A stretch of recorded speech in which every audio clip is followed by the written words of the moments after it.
It is. I'm excited. I've never been to Hawaii, so Never, huh? no, Nice. first time. So I'm enjoying it. I'm really enjoying fight week as best as I can. A little bit different feeling to walk into the hotel than like in Uncasville or someplace like that, right? Yeah, for sure. I'm just really trying to enjoy it.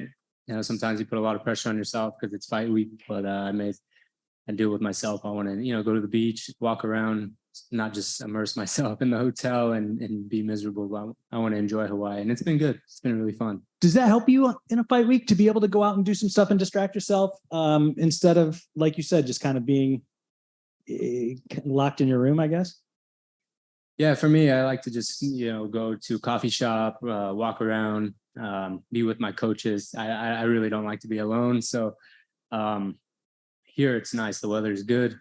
Go to the beach. I'm not much of a beach person, but I'm enjoying it here. So sand is awful. I hate sand. I don't like it. Talk to me about opponent change the week of the fight. That's obviously never a great thing, I would presume. But when did you find out? Were you already here, or had you not left yet? No, I found out like on a Thursday. I was at swim class with my son, and I got a call from Ali, and I immediately knew it was going to be something. And he just said, I just said the first words I said was the auto is out, right? And he's like, yeah, and I said, okay, well, yes to whoever you're gonna ask me to fight, because it's pretty much my answer all the time. Yes, and I immediately sent it to Greg and Brandon, and we went to work. How much more important was it to you to make sure that you had an opponent, given that, you had such great momentum before that last fight, and then to have it shut down by an injury, the way things went, if you would have had to not be able to have a fight this week and not be able to get that feeling of getting a win again and had to wait a few months, how much would that have sucked, I guess? It would have sucked for sure, but I would have adjusted. But I just called Ali when I got cleared with my shoulder. I said, I want to fight as soon as possible, that I can fight in April. And I've been in training camp, and, even after the surgery, I didn't really take much time off. I was straight into rehab and lifting weights, eating good. So I feel like I've been in camp since my surgery. I didn't take a time to get fat and just, as a vacation. I really, rested and worked out. But it would have sucked to not be able to fight. I love doing this, and I'm really happy that Rodriguez stepped in, and it's a tough opponent. I'm not taking him very lightly. He's a southpaw. He's under Matt Serra and I believe Ray Longo. Those guys are great coaches, and I'm not a guy to take anything for granted. I've lost in this game. I've been humbled, and we're not taking this guy lightly. But I've fought southpaws, and I have I've finished a lot of the southpaws. John De Jesus and Aiden Lee. So we quickly went with the coaches and reviewed our notes, and we're ready. Is there something that's, I guess, maybe almost like a shot of adrenaline when you are in a situation like this, when you say, all right, here we are, we get 8 days to prep for this guy instead of 8 weeks. Can you turn that into a positive and not be looking at it as a nuisance to have to scrap everything that you thought about in camp in terms of maybe a game plan and figure out what you're going to do with this guy on such short notice? Yeah, but I'm really happy. I fought Adley Edwards on a week's notice. So I've been in this position before. And one thing that I think is really good about the coaches that I have, I've been with them for going on 9 fights. So we have so many notes, whether it be southpaws, crazy strikers, guys on the ground. And that's the beauty of having a striking coach like Brandon. Just go back to the notes, figure out what his tendencies are, and study. I don't really put too much emotional value on anything. I just have to go out there and fight. Simple as that. Aaron, obviously you just spoke of your excellent coaching crew. You're no stranger to working with high-level talents. You're a pro. You've got plenty of skills to build on. But in regards to your training and prep, can I ask you, you're obviously still young. You've got your prime ahead of you. But as you know, the sport's very hard on the body. You have more experience than your MMA record shows.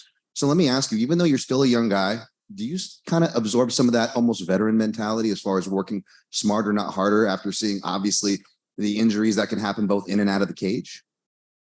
Absolutely. last fight was a big wake-up call for me. I work really, really hard, sometimes a little too much. But one person I can really I owe a lot to with recovery, nutrition, and all that stuff is Sam Calavita out of the training lab. Before this fight, I flew to California and met with him and did VO2 max and all that stuff and put a plan together as far as my weight cut and stuff. But one thing I have a question about is just writing out a routine for the week for 8 weeks.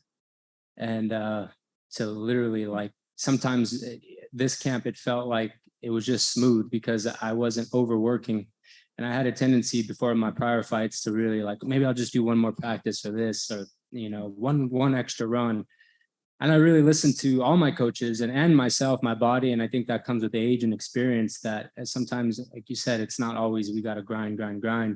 And I really owe, you know, Coach Cal and all my coaches. One thing, my coaches are very open-minded. When I say I'm tired or something's tweaked, most of the time they'll tell me to rest, which I need, because we all know that I'm tough. I've been in this, I started wrestling when I was 4 years old, so I can go through hard practices. But sometimes it's reassuring that my coaches are like, the best thing is just to rest. And because I don't like to take practices off. So when I'm not feeling good, I usually call coaches and say, hey, you think I should rest? And their answer is always yes. So I really do have to take care of my body. And I live a really healthy lifestyle. And last fight was a big wake-up call.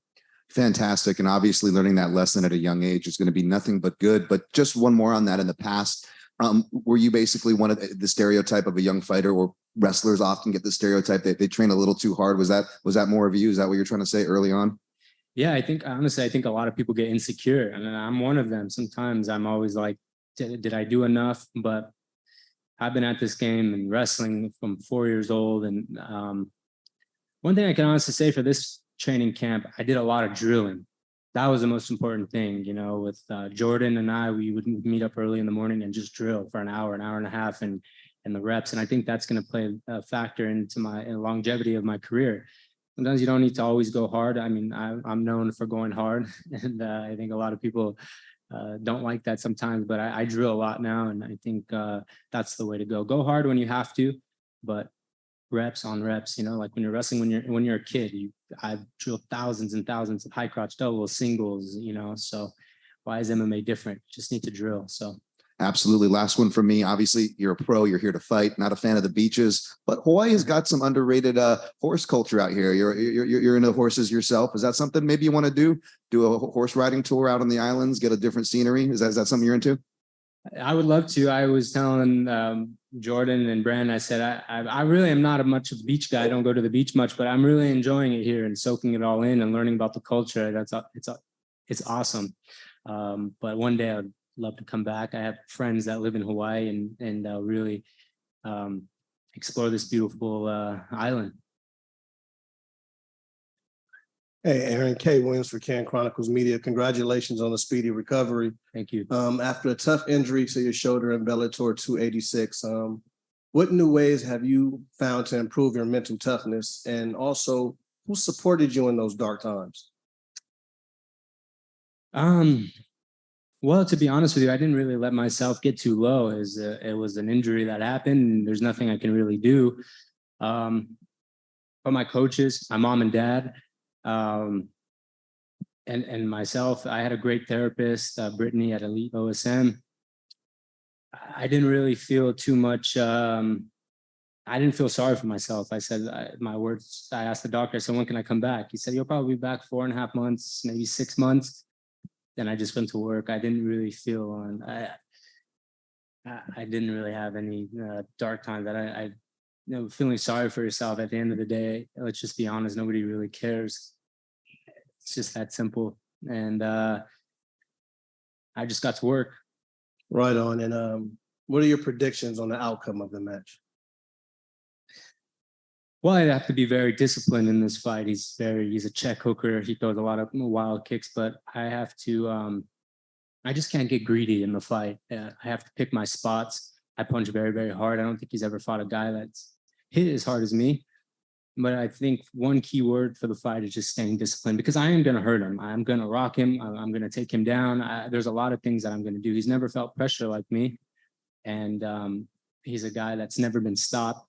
he's a veteran. He just kind of survives, but I just got to listen and not get greedy. And I think it's going to be a great night for our team. Good luck out there and welcome back. Thank you, sir. Tom? Hey, Aaron, Tom Clark over at TFCIV MMA. I know you're not overlooking your opponent here, but you were on quite the win streak before this. The champion in your division is going down to 135, as we all know. After this fight, if you do get the win, what do you see next? I mean, would you love to rematch your last fight and try and do it without the injury, or what are you looking to do after this, man, with the win on Saturday night?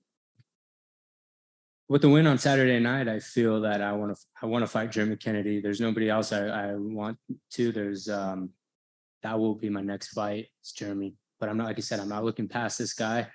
Champion went down to 135.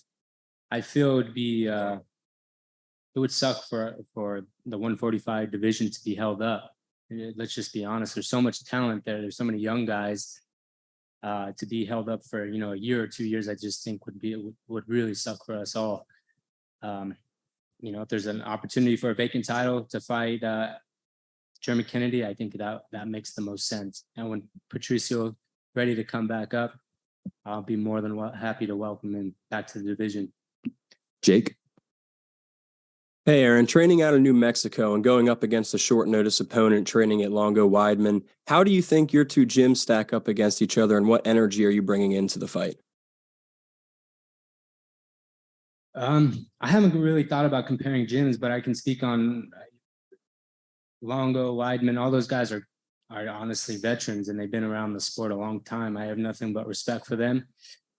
I don't want to go into a pissing contest and say who's better, but for me, I love my coaches, and they've been around the game a long time. Brandon's been with many champions. Coach Greg's been with a lot of guys, and I'm very comfortable with the team I have, and that's reassuring for me going into the cage. Mike? Hey, Aaron, don't want to talk about, what could have happened, obviously, if you don't get injured, but we know the role that you had been on coming into that fight. Now coming into this fight, short notice opponent, you talked about all that, but what is the message you're sending not only to the division, but to the world that will be watching, and really to yourself as you look to get right back into, being the absolute best in the world? Last fight, I don't really look at it as a loss, and I don't think anybody else is. For me, mentally, I'm still on a 6-fight win streak. This last fight, it just was a freak accident. And I just got to keep going. I mean, there's nothing. It's not like I got ground and pounded and just outclassed for 3 rounds. My shoulder was out in the first 30 seconds. I survived, and I would have kept fighting. People kept asking me, "Oh, you think you could have won?" Absolutely, I could have still won with my shoulder. At that point, I wasn't worried. Winning was more important than the injury, and that's the way that I was looking at it. But I just didn't get the opportunity for the second round, and I really truly felt I could have still won. We'll take a last one from Patrick. Hey, Aaron, how we doing? Everything good? Everything's good.